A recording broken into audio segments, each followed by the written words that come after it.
Welcome to Running with the Jester. I'm here in Bakersfield, California. As you can see, there is the Jester. It's Friday, July 24th, 2020. And where are you, Ed? Well, I am not in Bakersfield, California. I'm not even in California. I am in the airport at Denver, Colorado. All right. Waiting for my connection flight. I flew out of San Diego. I'm going to Knoxville, Tennessee. So my flight leaves about an hour and a half. And you can probably take that mask off, I guess, but you wanted to show it. Just want to show off my nice Badwater mask that we got. Pretty fancy, huh? All right. So you got that there. There we go. And so you're in Denver right now, and you're flying to where? Knoxville, Tennessee. My race is in Maryville, Tennessee, which this is really amazing. I experienced this 2 years ago in Kansas. We flew in to the airport at Kansas, and the race venue was like 20 minutes away. It's like, wow. For California races, that's can't even fathom that. And so I'll fly into Knoxville, and again, I'll be the race venue 20 minutes away. Well, that's nice. Well, you know, when you live in California, Southern California, you don't realize how big it is. I mean, our state is really big. We got a lot of people, but there's also a lot of empty space. And we both know how big it is because we've driven home or two races together and got, oh my gosh, you know, we're just driving and taking naps. And yeah, you know, I mean, like when I was running a race in Vermont and I told the lady, the adorable gal that was from Vermont in the race, I was like, yeah, I'm from a small town in California called Bakersfield. And she's all, how many people are there? I go, 400,000 or 500,000. She's like, you know how many people live in Vermont? I go, I have no idea. She's like, 700,000. I was like, oh, I guess I don't live in a small town. But to me, you know, so yeah, it's really nice. Like you can, you know, drive through 7 states in the back east. Well, we've driven like the race we did up to One Day Auburn. That's an 8-hour drive, and we're only really almost halfway through the state going from south to north. We could drive. I mean, like the kids who put on BB Farm, Eliza and them, they are like, oh yeah, we can pick you up in New York, and then they drove me to Vermont, and it was like a 3-hour drive or something ridiculous. Yeah, it was like, yeah, you just kind of forget. So cool, you're going off to Three Sisters. I pulled it up here. They've had it for a few years, it looks like. I noticed something that would definitely of interest to you. I scrolled to the bottom, and the course records is 112.50 miles. A guy named Luke has done it. Yeah. I'll butcher his name. Yeah, Bolschweiler. I've got the entrance list here. Yeah, and he's in the race. Entrance. He's this is his 3rd time in the race, and I've noticed that he's made a habit because the course is a 3.125 mile loop. Yeah, about a 5K. And he's made a habit of doing 2 extra loops. Like the first year he did 100, second year 106, last year 112. So I'm thinking his goal might be 118. So that's whatever his goal is, but he's got. Well, and they also they may only be counting complete laps.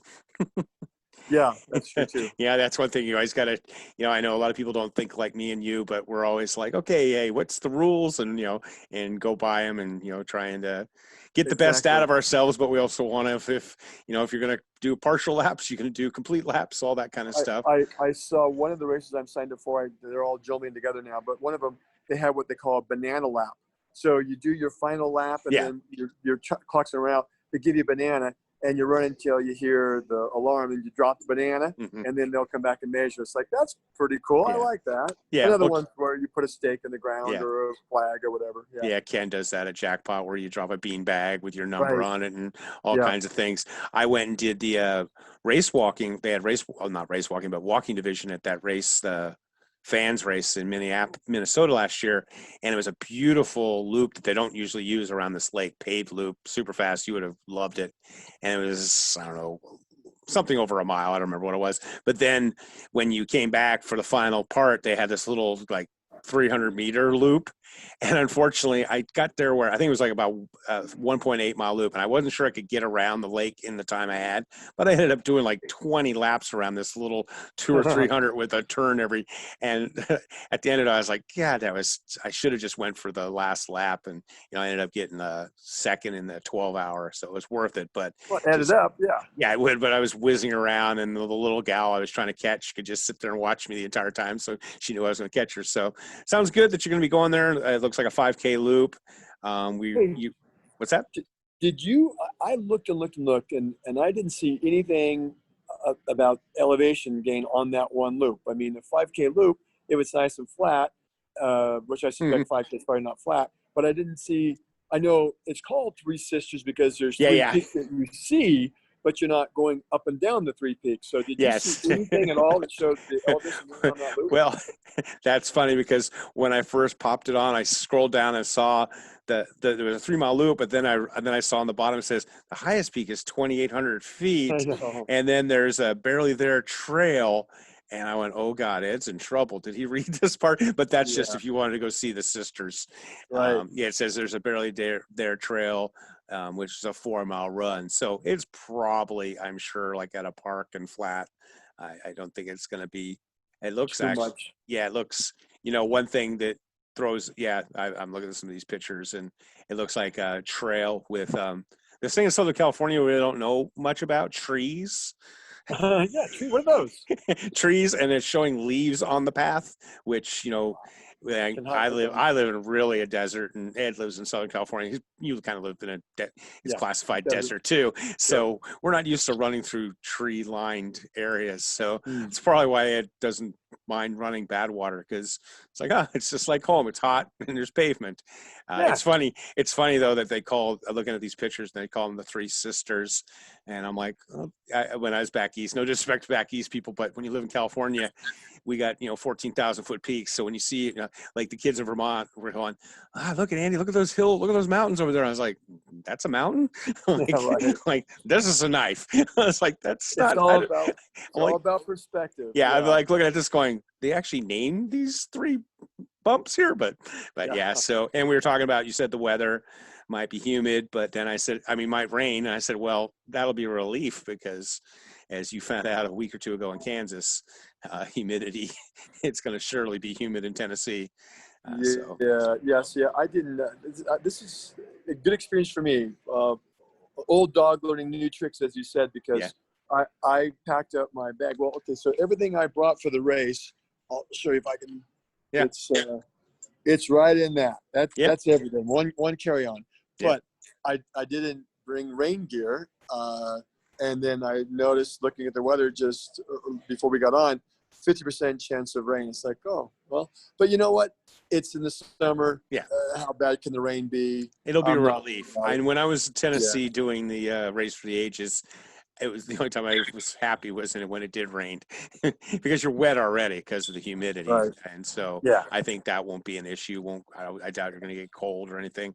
I mean, if the highest mountain around is only 2,300 feet, you should be okay. I was out hiking with my friends yesterday, and we're going to be doing the High Sierra Trail, which spends most of the time over 12,000 foot. And one of my buddy, Liz, my buddy's like, well, like a Labor Day, is it going to be cold out there, Andy? And I was like, yeah. And then we reminded her, like, remember 2-3 years ago we were at 10,000 feet in beginning of September, and there was frost everywhere. So, it was warm. It was nice during the day, but it got cold at night. I said, well, we don't need to worry, because we'll be in our tents, and you can't have fires up there anyways. So you just sit in your tent. So it sounds good. And you sent me off a list. I'm going to post all your upcoming races. I put them, we talked about them on the last podcast, and our kind of plan is like jump in and do little podcasts like this before your races if we can, and then try and do a regular one on Mondays or so, and hopefully people enjoy them. Kind of a follow-up, and I added, since we last had a podcast, I've added a couple races to it, because at that point I was thinking 8 or 10. Now I'm up to 12 in a row, and 4 of the venues I think I can double up, so I might be able to squeeze 15 or 16 races out of 12 events, and that's the whole idea, to really kind of a pre-test on my body, since it's been what 6-7 years since I did the 41 in a year, just to see what I can do, and then I'll have a couple months to rest and really recuperate if I end up deciding to go for the 60 or more in 2021. I'll have October, November, December. I'll do a couple races, just to keep the momentum going. But the point is, at that time, to see what I can do as far as trying to find a sponsor. But as we've talked about, you helped me get a Patreon account going. So I'll be promoting that.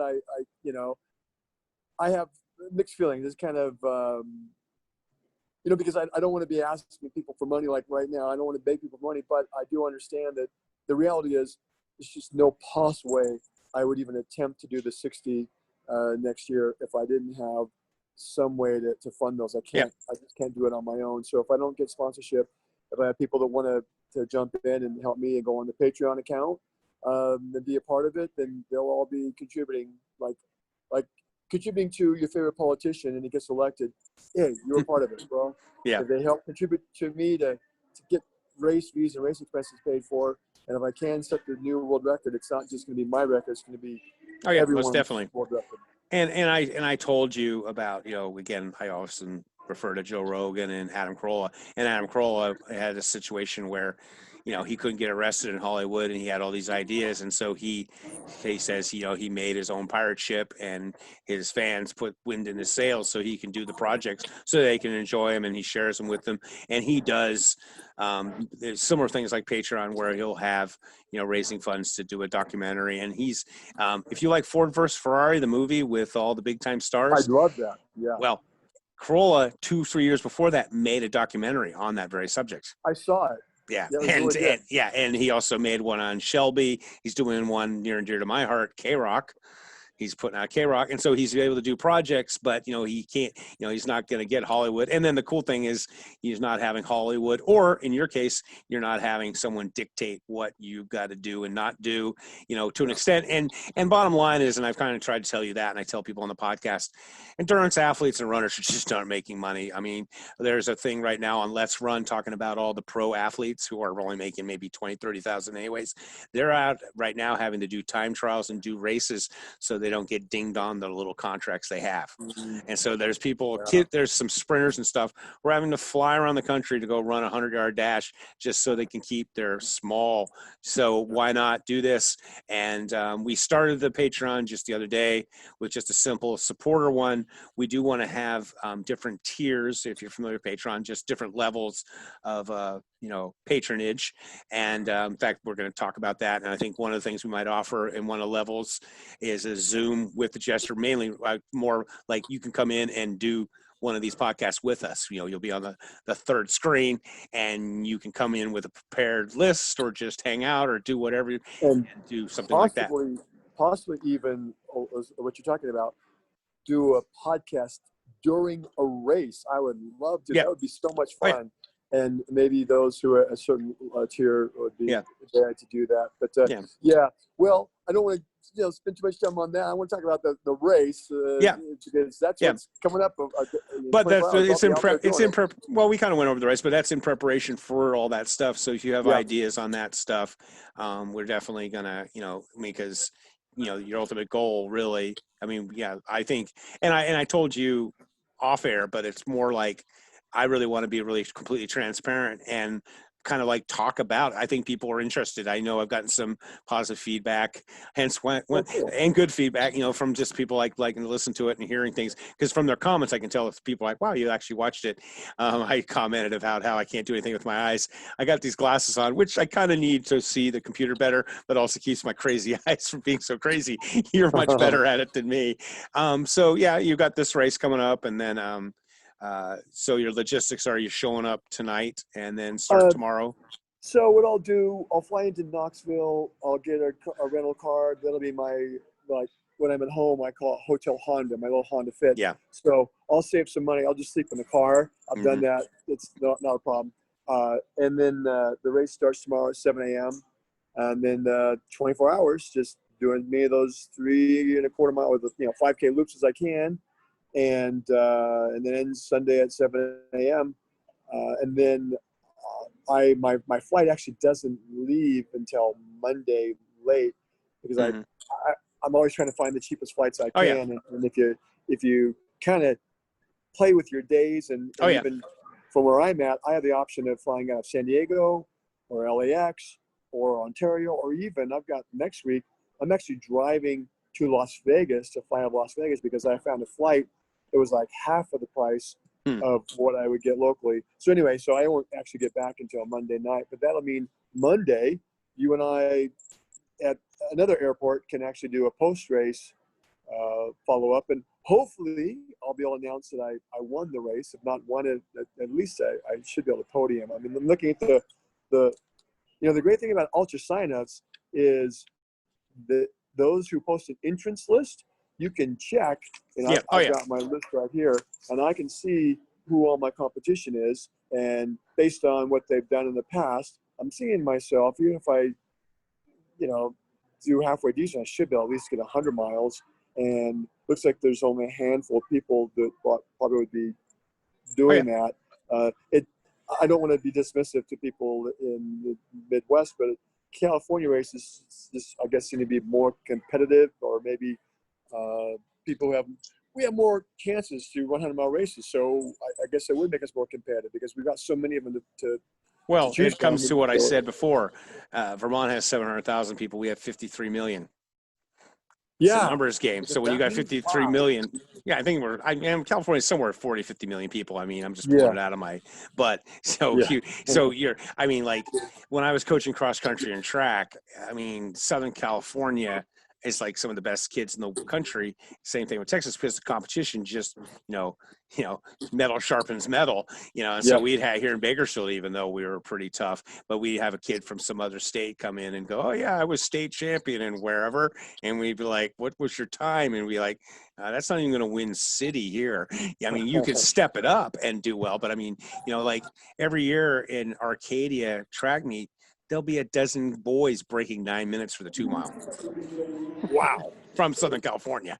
And it's not a matter of like more talent. It's just competitive and also coaching. And we also have great weather where we can train year round. If you got to train with ice, snow, and rain and humidity, so it's all relative. So when you go to a smaller state, there's just going to be less. It's just a numbers game.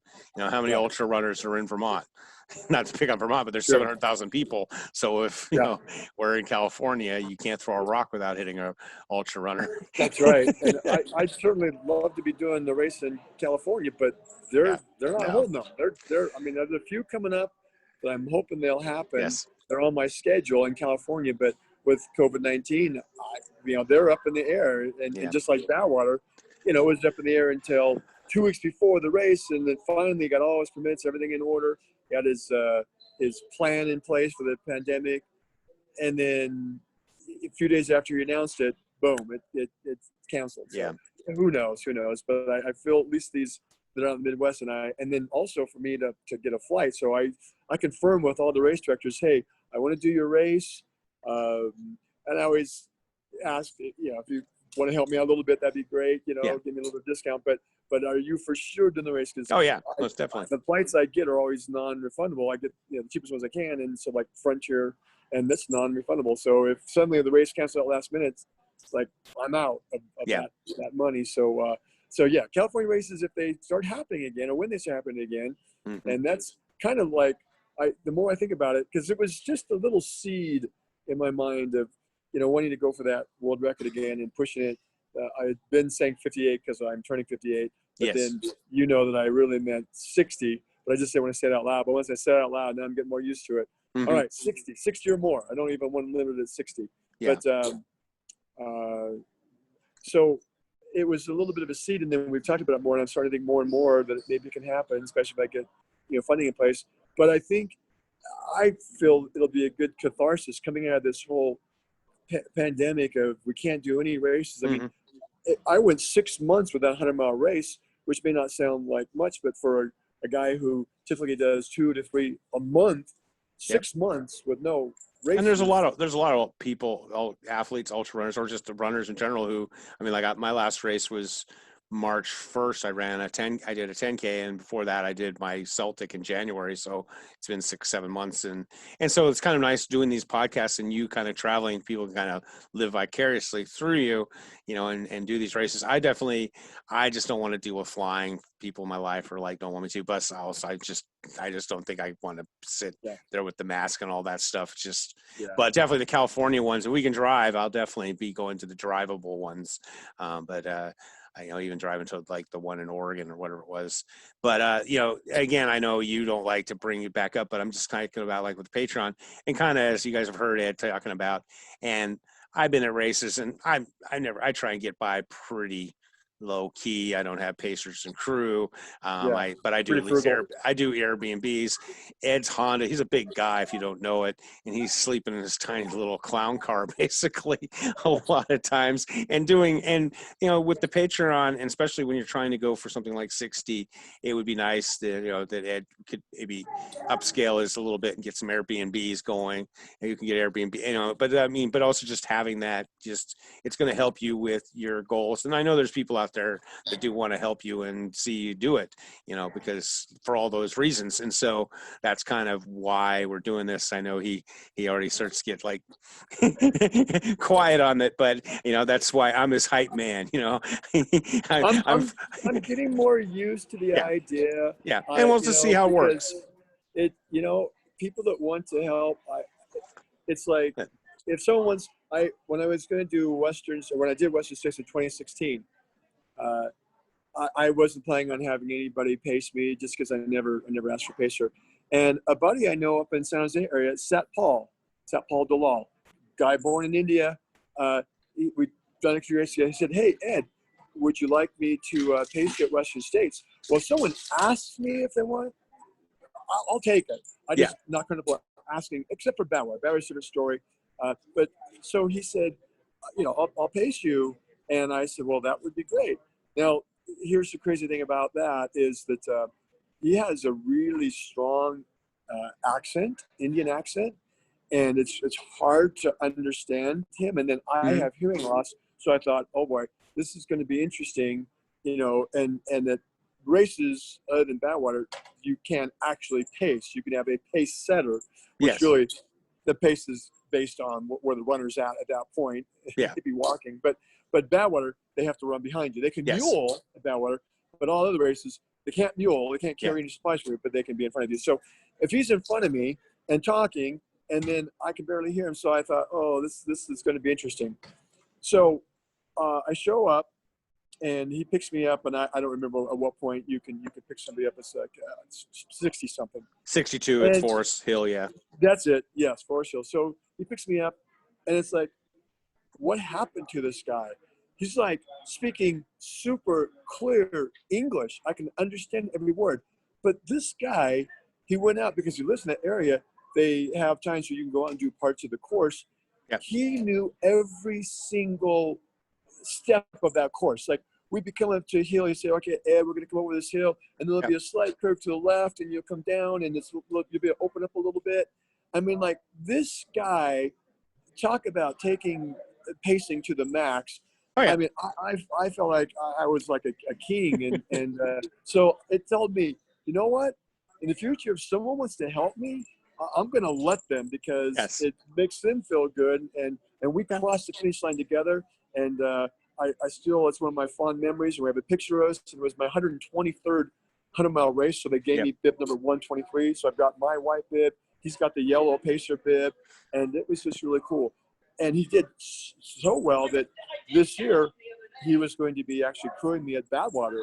Okay. And of course, that fell apart. But it's and so I had a friend of mine, when he heard that I'm flying out of San Diego Airport.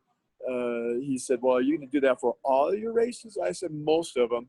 And he said, "Well, I live close to you. You go right by my house." He said, "What are you doing for parking?" I said, "Oh, I go to the parking place and pay, $8-9 a day." Mm-hmm. And he said, "You know what?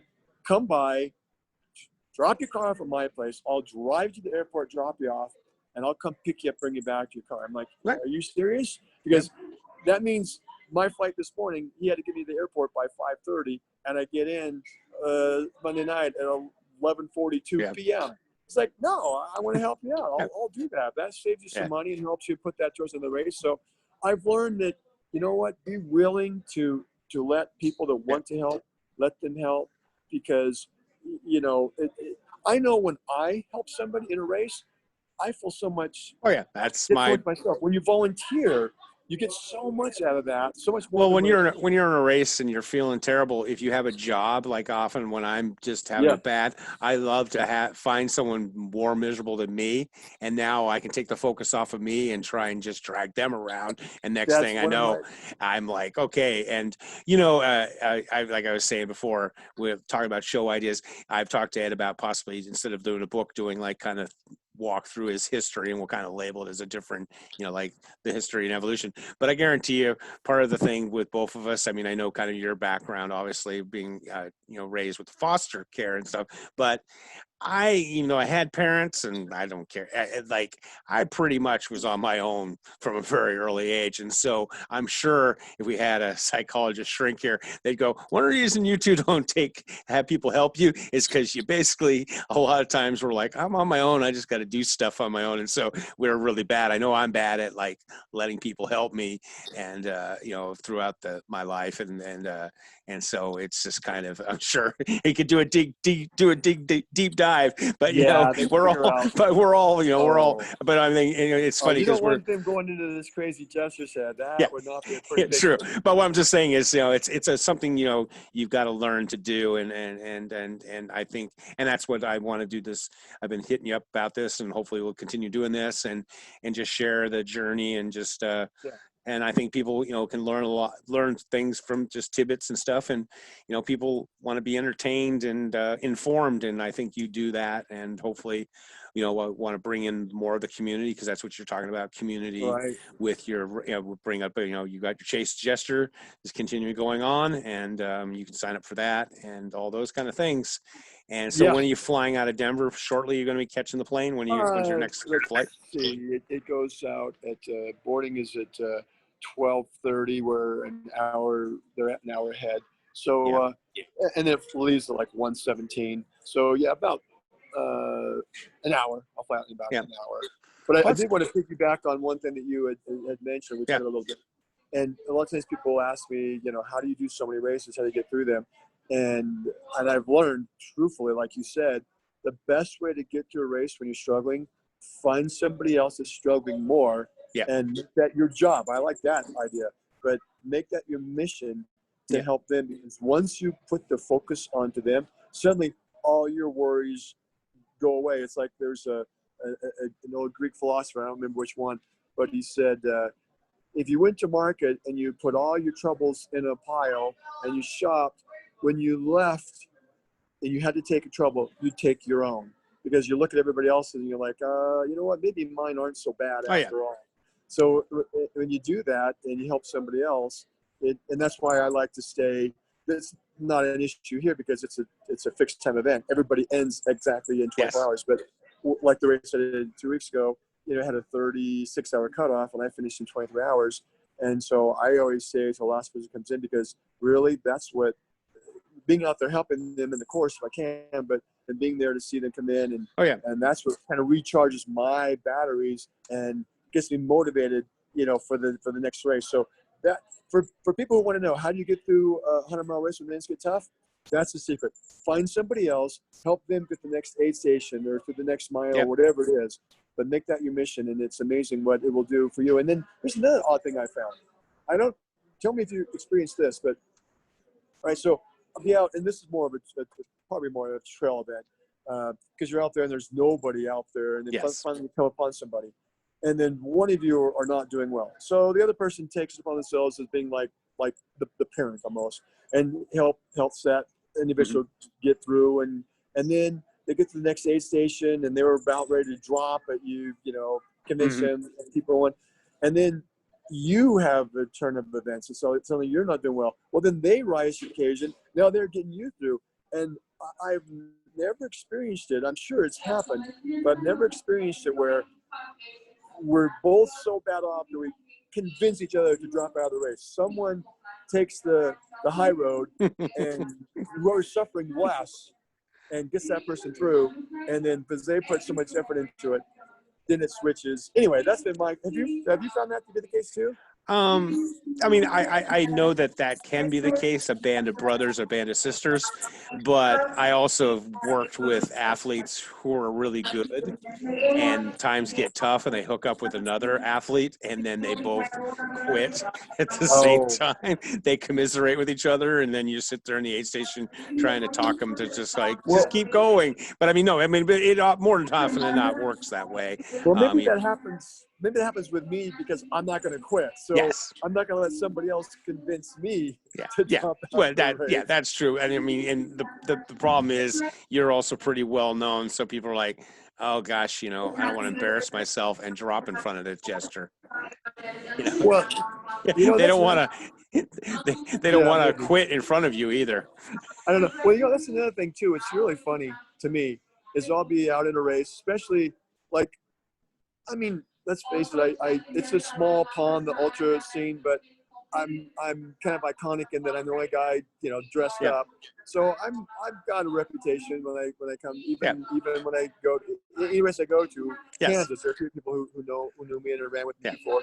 So what'll many times happen is like a race like this one, it's a loop race. Someone might come up and like, oh, hey, I don't want to bother you. Can I talk to you a little bit? Like, bother? Are you kidding? Please. I'm gonna once I have your ear, I'm not like you're gonna be trying to get away from me. He's like, man, that guy doesn't stop talking because I love I'm the same way. Companionship. I'm the same way. I don't know if you can hear me over the yes, you can. Can you hear me? Okay. Yeah. Oh no, I'm the same way. I mean, I'm always looking for. That's why I hate trail racing. Because see, the problem when I used to do trail races is I start off slow and never really pick it up. But the problem I have with trail races usually is I find some poor bastard miles away from the aid station.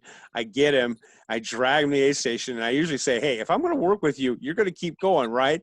And then they get to the aid station and their friends and family will convince them to quit, and then I have to go leave the aid station by myself and go, god dang it, I just dragged your. And so I'm like, gosh darn it. So I've had that happen, and that's why I like the loop races more, because I can always find another person or another victim. In fact, I often refer to it as waiting for a bus. I've done that many times with you, Ed, across the years, or other races where I'll take a break and then I'll just stand under a heater or somewhere nice, and then people are like, what are you up to doing? And I'm like, well, I'm waiting for someone to come by who looks like I can keep up with them. And they're like, late at night it'll be you. I'm like, I'm just waiting for the local bus to come by, and I'm just going to jump on your tail and stay with you as long as I can. And whoever. Of course I appreciate having that company. Well, you remind me of when I did the 41 in 2014. I only DNF'd one race, and it was, people were telling me, don't do what you're talking about doing. So here's what happened. It was Kodiak 100. Right off the bat, brutal. It's an elevation. There's a lot of climbing up and down, and that's really not my forte. So I was on a tight budget. So I convinced the race directors. I said, look, if you'll give me a free entry, I'll be your sweep. They're like, well, yeah, Ed, here you go, free entry. And so now I'm the sweep. So I got to be it with the very last one. So right off the bat, I'm with the last one, and they're having some struggles, and I'm getting them through and convincing them, let's get to the aid station, and then I'll carry you to the next one. Get to the aid station, they're like, I'm done, I'm out. It's like, well, you're barely into the race. No, I'm done. So then catch up to the next person that's the last one behind, and then same thing.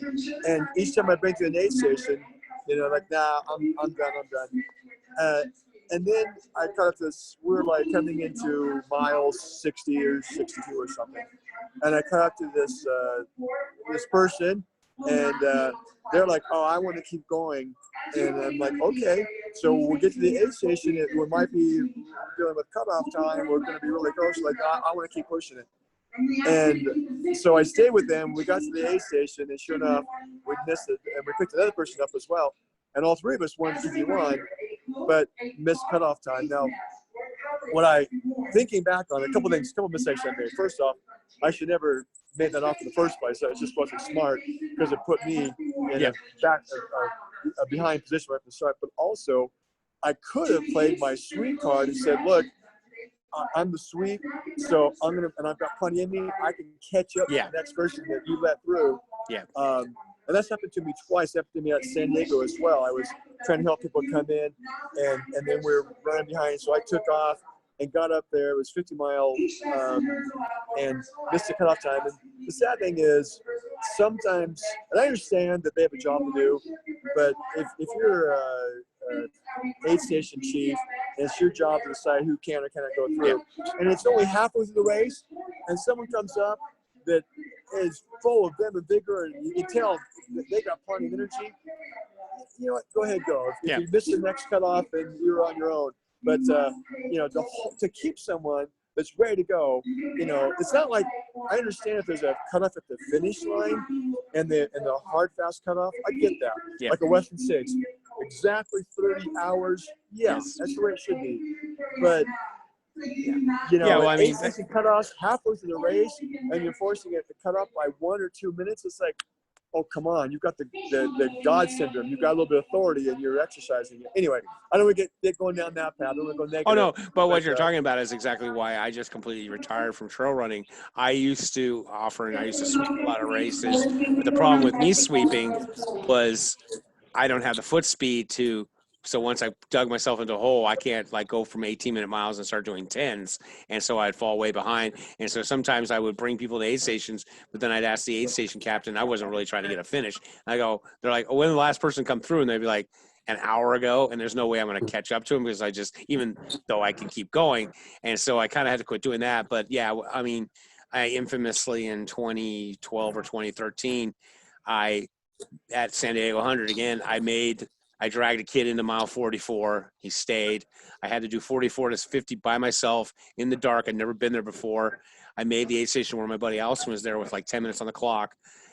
To 100K, I made up like in a half an hour. And then we're running into mile 72 aid station, and the sun's finally coming out because it was bitterly cold and dark. Couldn't see where we were going. They had a horse race through there the day before, so it was all torn up. So I come flying into the aid station. I dropped my friend Allison, and I ran in at like 5:08, and I thought the cutoff was 5:30. It was 5 o'clock. Oh no! And I missed it by 8. But the thing is, a lot of trail races, the overall pace is like 19-minute pace to finish, but you had to be at 8:72 at like 17 and a half pace. So I had like 10 hours to go another 5 miles, and I would have made it. And, you know, it took 4 hours to get back to the finish line because you had to ride. And when I was there, Scotty Mills is a great guy. He comes up, Scotty Mills is a great guy, and he said, you know, we know you would have finished if we let you go. I was like, yeah, but those are the rules. And that was the last time I ever tried a trail 100. So. Well, you know, luckily for me, they caught me at Kodiak 100. They caught me for the next year. And, you know, so I got my redemption there. And then I actually, when I missed the cutoff at mile 50 at San Diego, I got a ride to the finish line and just hung out there.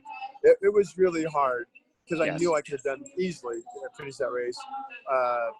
But I stayed back trying to help people get into the cutoff at mile 44, make that cutoff time. And that was, you know, I paid a price for that. But anyway, so I get to the finish line before the first guy comes in, and Scotty's like really surprised to see me. And I told him what happened, and he's like, man, I'm sorry, Ed. And this is back when Scotty was still the race director. Now, different race director. But he said, you know what they say, Ed, no good deed goes unpunished. He said, I'm going to comp you for next year. He said, don't do that again. And I said, oh, okay, Daddy, I won't. And I didn't. I got out there and just stayed up ahead. And anyway. Yeah, well, and that's the problem is 100-milers, you can't really goof around too much. I mean, you can goof around a lot more than the rest of us, but you still, you got to take them pretty dang, because your margin of error is so slim. I mean, mine is non-existent, so. And plus, you know what we say, if you're feeling good at 100, just wait. Because you might be rolling along and think, oh, I've got plenty of time. I'll help some other people. I don't really care so much about my finish times when I finish. And that might be great, and then something bad happen, or you suddenly have a turn of events. Like my race 2 weeks ago, my stomach just turned on me, and you know, I went from second place to fourth place, but you know, I'll take it. Still finished. But you never know. So don't don't squander time. If you've got time on the clock, you know what? You might need to have that bank because bad things could happen to you. Suddenly now you're chasing cutoffs. That's not a fun place to be in, chasing cutoffs for sure. You know how that is. That's why I just do time loop races now, and the stress level, because it's super stressful. Trail running's hard, but then when you're old, it's harder because you're tripping, and then when you're big, it's even Wait harder. a minute. We're not old. We're Well, young whippersnappers. but you don't see any. Our prime of our life. You don't see any 57, 58-year-old guys playing Major League Baseball. I honestly, I do not feel like I'm 58. And what really confirms that for me is when I can be in a race and still be guys that are in their 30s and 40s. Oh, no. Like, you know what? No. I was going to say, though, is if you're going around in nice, safe loops, you're okay. But if you're going on rocks and stuff where agility comes in, I always say like Willie Mays batted 300 for 18 seasons. At 19th season, he just a little bit and he can't hit the fastball anymore. And he bats 128, and that's kind of what happens with us. I am such a cautious, anything steep with any rocks. I'm like carefully choosing my footing, and the young guys are just like mountain goes, just charging past me. Well, my buddy Alice makes me feel my age because I don't want to fall. That hurts to fall. And then it takes time to heal up. That's one thing, is you don't heal quite as fast. So that's true. My buddy Allison just was doing an easy run on Mount Diablo and tripped and fell on in a really easy part, and she's really hurt her ribs, and she's down for the count for a little while. So it always happens. Before I let you go, I saw news, and I actually did a brief podcast on this news, that once again the LA Marathon is changing their course. Stadium to the Sea is what are they doing now? What's the change? Stadiums of Stars. What's that mean? They're going to finish at Century. They're going to finish it. They're going to finish at Century City. That's way short. They're going to double you back. A lot more. Okay. Yeah, they're going to go to to the military place, veterans area, and then bring you back in San Vicente and finish you there. I mean, Oh man, that was such a cool venue and I never knew because I was always going back on the course, bringing people back in, but knowing that you make that last turn on the PCH, make that left, you can see the ocean, you can see that's iconic. Why would they? Okay, whatever. Well, I'll still run it. They're trying to say that they need a bigger footprint area for the finish, but it's not that's not that big an area over there. But also they're saying that it said in the article that they wanted it because then they can have more room for VIP, elite, and all the running groups. All right. Which kind of takes away from the race, really, because I ran the race 2 years ago, and I really didn't like what happens to the big city races now. It was so many teams, and charity groups are awesome and stuff, but it was more like us against. I felt completely lonely. I've never felt more lonely in a marathon in my life because with 20,000 plus people, you felt lonely. That's crazy. Well, because everyone was wearing their team shirt for whatever group they were, and raising funds or doing whatever. They had private aid stations, and then when you finish, they had all these private finish areas. So I walked past like a half mile of private areas where I can't go into. So it's like, oh, I'm a lonely stepchild here. Thank you. And like I finished the race and was just, instead of just, because everybody went and ran into their tents. Yeah. I'll still do it because it's a local marathon. Yeah. I like them. Doing about 4 to 6 marathons, the local ones. Yeah. I love marathons because that's where you and we did our first marathon at 17. I cut my teeth on road marathon. That's why I'm a road. I don't consider myself a trail runner.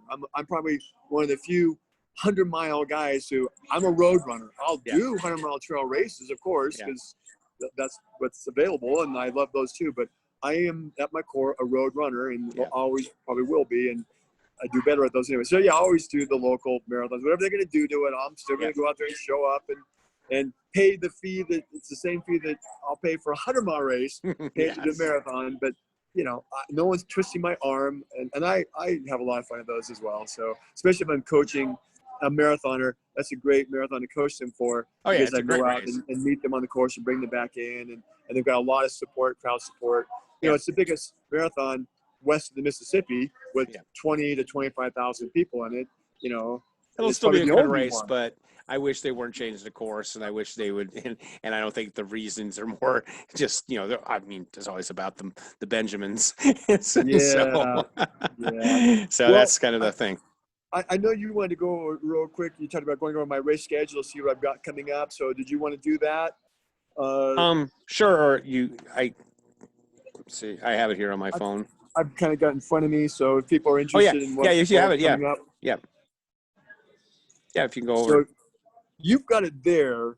So I've sort of got it here on my Oh, calendar. here I got it. Okay, you got Three Sisters that you're flying to right now. Then you have Run for the Dreams, 24-hour in Kentucky on 8/1, beginning of August. So you know anything? Run for the Dreams, 24 hours. What you got there? Yep, Kentucky. Yep. Yeah, and then you got July 8th. You have Southern Discomfort, 30-hour. August 8th. Yeah. Yeah, August 8th on the way. And then the following, then Angry Owl, which was one I was kind of wanting to go to, but just can't do the fly And that one's in Oregon. August 15th. And then August 22nd, possibly do one here in California, the Headlands 100 up in Marin area. Then at the end of the month, you've got another one in Georgia on August 29th, the Maria Spring Fling 24-hour. Then you're so that'll be 500s in the month of August, which is pretty cool. That's awesome. Yeah. And then September 4th, 5th, you're pending, hopefully doing the Lhotse 72-hour in Oklahoma. Yeah, I just talked to Wyatt Hockmeyer is the race director. Yeah, and, I know that name. Yeah, he's gonna let me. So what I'll do with this, and I'll double up. So it has the 72, 48, 24, and 100. So I'll do the 72, get a 72-hour bib, and run and take my sleep breaks whenever. And then when it's time for the 100-mile race to begin, I'll take off my 72-hour bib, get a 100-mile bib, run the 100 in the 100-mile race, and then finish that, put that bib aside, grab my 72-hour bib, and finish with that. So I'm not doubling the miles. That 100 miles is not counting towards the 72 because it shouldn't. That's a different race. So what's intriguing to me is these kinds of things is what gets me excited that I'm going to do a 100-mile race inside of a 100-mile race. It's like, that's just craziness, and that's what I love doing those things. Anyway, so yes, that's Labor Day weekend. And you know what? It worked out because the two races that were local, both of them I would have liked to have done. One, Nanticoke, which I'm the only legacy runner who's done 1,100-mile races in a row at Nanticoke. It was my first ultra, my first 100. It was my second 100. Yeah. But it always is Memorial Day weekend. Got rescheduled Labor Day and then got canceled. And there was another one that's even closer, not closer to me, but close to me. The Cirque de Griffith in Griffith Park, LA, 24-hour race, my kind of event.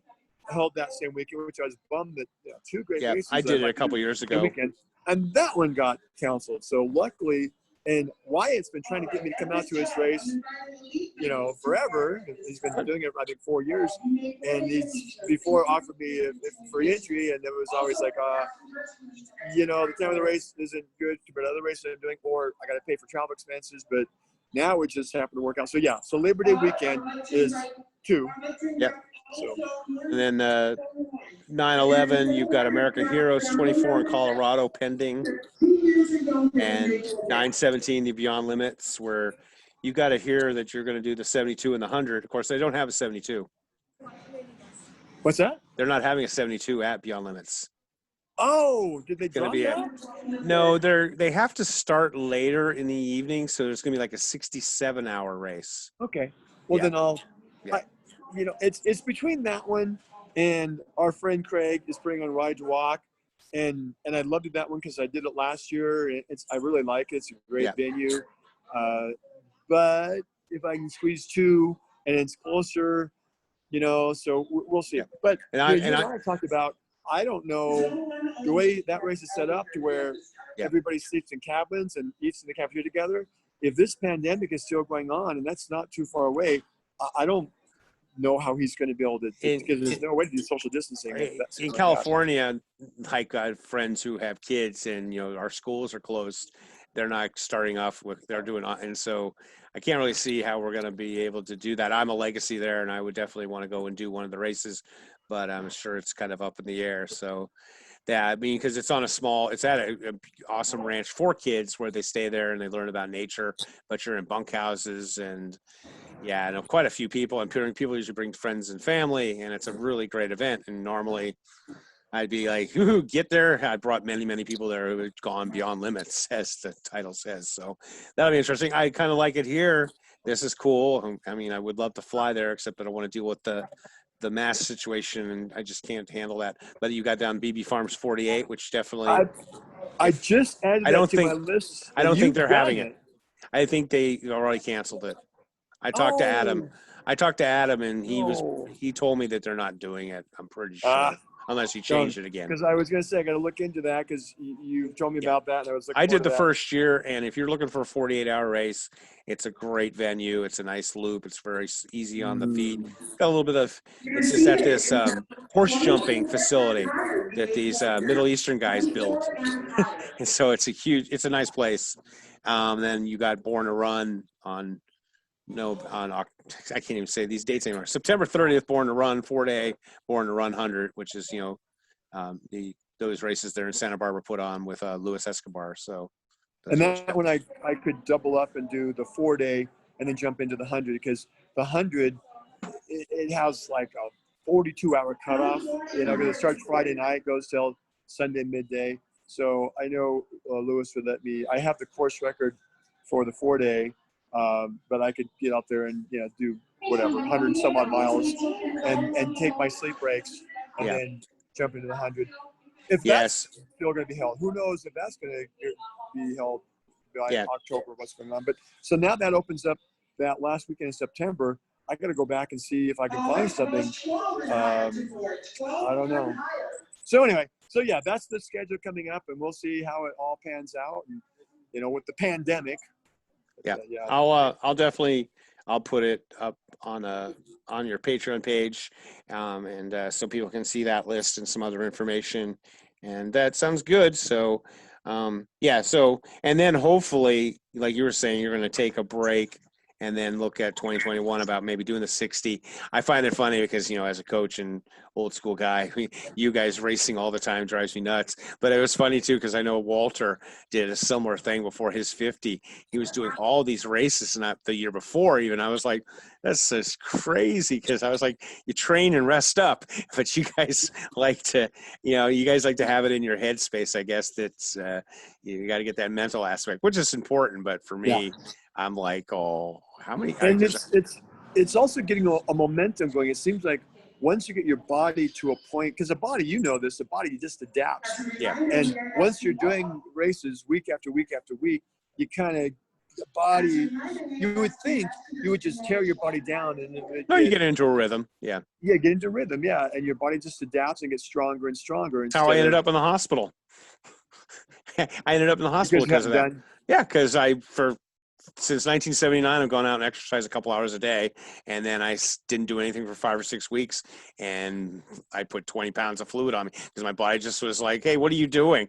And it just kind of got now I've been fine. I've been really good. I've been putting in the miles, and I've been doing like 11, 12 miles a day ever since I got out of the hospital.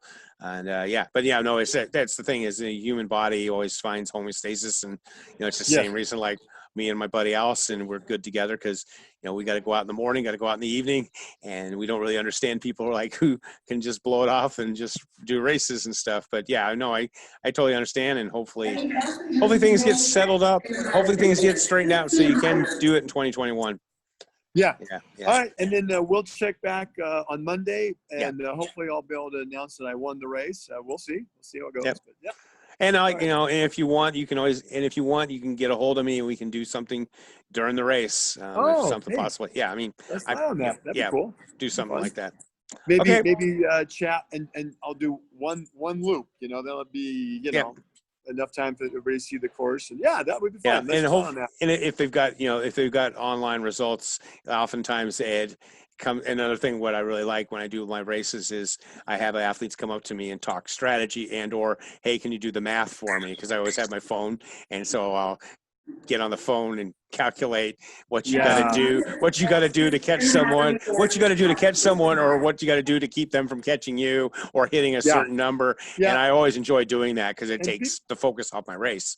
And I'm a numbers guy, and I play with numbers all the time. Yeah. People may not realize this, but when you've gone all day and all night, you have no sleep, simple math. Oh, yeah. You're trying to, you get stupid. 2 + 2 = what? You Well, can't even do simple math. And so sometimes having a fresh mind to say, okay. Or at least I have a here's where I'm at. calculator. I got a calculator. Yeah, exactly. Well, I mean, I know we're going to go here, but like perfect example is like when I did Beyond Limits, it's a 2-mile loop. And I remember like on day 2, I would be with 2 or 3 other guys who are all college graduates. And we would be like, okay, I'm at 47 laps. How many miles is that? And we couldn't multiply 47 times 2. There'd be 3 grown men going, or 119 times 2. Yeah, you just lose it. You know, it's lack of sleep and all that stuff. So sounds good. I'm glad you got a hold of me, and I'll be posting this up there, and the podcast audio will be on the podcast feed, and the video will be on our Patreon, on your Patreon. Okay. And don't forget, if you haven't done it yet, check out my Chase the Jester across California. Use the discount code NOISE, NOISE 10, all in caps. That'll give you a $10 discount off the entry fee. Yeah, and that is in. I'll put that in the show notes. The show notes, along with I'll put a link to the race you're doing today too. Okay. So I'll talk to you later on then, Ed. I'm going to end our recording here. Okay. All right. As I always end, be kind to each other. Be gentle on yourself. Take one step today that can change the world tomorrow for good. Love to all of you. Group hug, everybody. Miss our hugs that we can't do anymore. And check in with you Monday, or I'll check in with you sometime during the race, Andy. Okay. Talk to you later then. Bye, Ed.